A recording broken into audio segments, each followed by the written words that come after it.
All right, I'm here with Sean Bock. Sean, how are we doing today? Good, Noah. How about yourself? I'm doing great. Thanks for asking. All right, so me and Sean are quickly going to be previewing today's Big Ten tournament slate. He's going to be breaking down the games, and I'm going to be chipping in from a bracketology standpoint.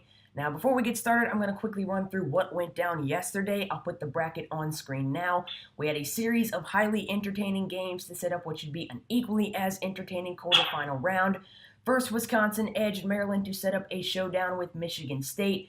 Then Michigan survived an upset-hungry Iowa Hawkeyes in overtime. Penn State knocked off Northwestern, which caps off an extremely disappointing 2018 campaign from the Wildcats. And finally, Rutgers stunned Indiana, rallying from an early deficit to pick up their second win in the Big Ten tournament. Now let's get to the preview. All these games will be broadcast on Big Ten Network, starting with Michigan State taking on Wisconsin at noon. These teams met last week to round out the regular season. The Spartans edged the Badgers 68-63, surviving Brad Davison's 30-point outburst to avoid the upset. Sean, do you think Wisconsin will be able to break through this time around, or will Michigan State keep rolling? I mean, the thing I have with Wisconsin is yesterday was a big win against Maryland, no doubt. But my biggest worry is they've relied a lot on Brad Davison at Houston half. Brad's been one of the best freshmen in the Big Ten, obviously all Big Ten freshman team, but they rely on him to do so much of their offense and defense, which really just takes a toll on him. And he's probably absolutely exhausted after yesterday's game, and I have no doubt in my mind he's going to be absolutely fatigued, like none other for this game too. I mean, he's going to come out, compete, but there's just, you can't deny being tired. Michigan State, one of the best teams in the country, if not the best team in the country. They're going to come out firing. I mean, it helps that Wisconsin has a game under their belt to really just, they're familiar with playing at MSG. We saw it yesterday in the Michigan-Iowa game. Iowa came out ready to play. They had a game under their belt. They were ready and really just took Michigan down to the last minute. So I like this. Wisconsin, there's no doubt they've been struggling this year. On offense and defense. They took Michigan State down to the wire at the regular season finale, but I have a hard time believing they're going to duplicate that performance. I think they'll keep it close. I mean, it's a Big Ten tournament. Anything can happen. And Wisconsin's not really playing with much pressure considering they have to win out to make it to the NCAA tournament. Michigan State, they're in this thing to win it, and they're going to come in kind of stiff, kind of nervous a little bit, but I think in the end, Michigan State's going to find a way to pull it out. There's just too much talent, too much depth. Miles Bridges is going to be fairly good. Cassius Winston's probably, I think he's going to have a big game. And Jaren Jackson, this is going to be Jaren Jackson's coming out party, in my opinion. The matchup with him and Ethan Happ, or I don't know if they'll guard each other, but that'll still be a fun forward matchup to watch. I think Jaren Jackson's going to come out on this big stage and show why he's an NBA draft prospect. All right, as for the bracketology impact of this game for Wisconsin, it's simple. They have to win the tournament to get in, but for Michigan State, a loss would ensure that MSU would be off the top seed line come Selection Sunday. The Spartans' hopes for a 1 seed rely on them being able to pick up an elite win or two in the Big Ten tournament, so an early exit would be unfortunate and very costly. Now let's talk about the 2:30 game, which is Michigan facing Nebraska. Pretty big one there. Sean, what are your thoughts on this game? Like I said, Michigan came out flat yesterday against Iowa. If it wasn't for Mo Wagner and Jordan Poole, Duncan Robinson, they would have been screwed and possibly lower seed in the tournament. Iowa would be playing Nebraska right now, but Michigan found a way to get it done in the end. That's what good teams do. Even when they're not playing their best, they find a way to win ball games. And I think that performance is going to replicate this one tonight. Nebraska, they're great. Tim Miles has done a fabulous job this season turning that program around. Absolutely. But I just have a hard time seeing Michigan lose playing the way they have. They've been red hot lately, one of the hottest teams in the country. Mo Wagner is he's going to be awesome today. I think him in the matchup with him and Isaac Copeland will be a really fun one to watch. Both guys, probably the best forwards in the Big Ten, will be battling it out for a chance to improve their seeding. In Michigan's case, to improve their seed in the NCAA tournament. In Nebraska, they need to get this huge for them. They need to get at least one win. I mean, I'm kind of stealing your territory here, but they need to. I think they need to get at least to the semifinal, possibly the championship, to really feel comfortable in the NCAA tournament. But I mean, we'll let you talk about that. But I think Michigan has this one in the end. I think Mo Wagner's been playing at a really high level. Charles Matthews, even though he kind of struggled a little bit yesterday, he'll come out guns a-blazing.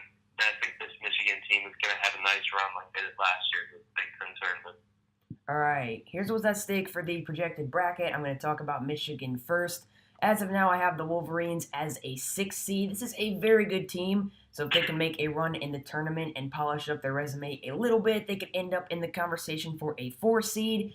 Nebraska, on the other hand, could care less about what seed they get. The Huskers just want to get in. Their backs are against the wall right now, as their resume consists of 1 quality win, which happened to come against Michigan.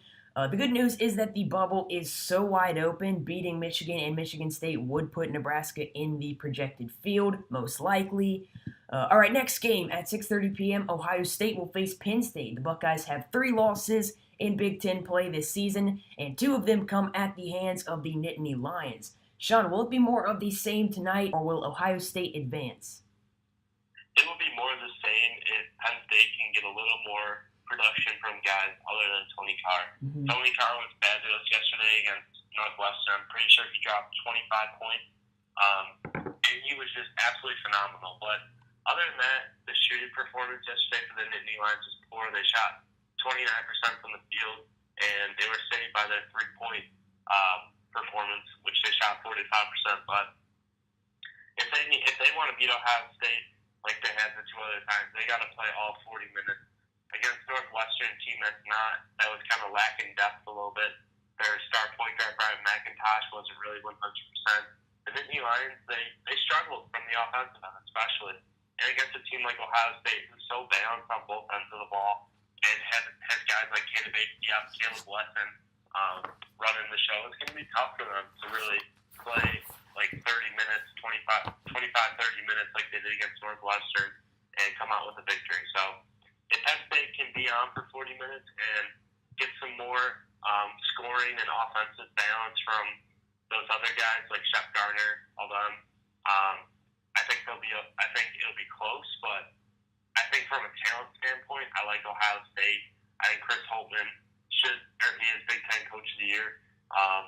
Is that for a reason? I think he's going to have his team ready to play despite not playing the last 2 days, and Penn State got a nice game yesterday, but I like Buckeyes' chances in this one. Now here's what is on the line in the big picture. As of now, Ohio State is my last 4 seed or my 16th overall seed. They're barely ahead of West Virginia at the moment. I spent a lot of time comparing those 2 teams yesterday.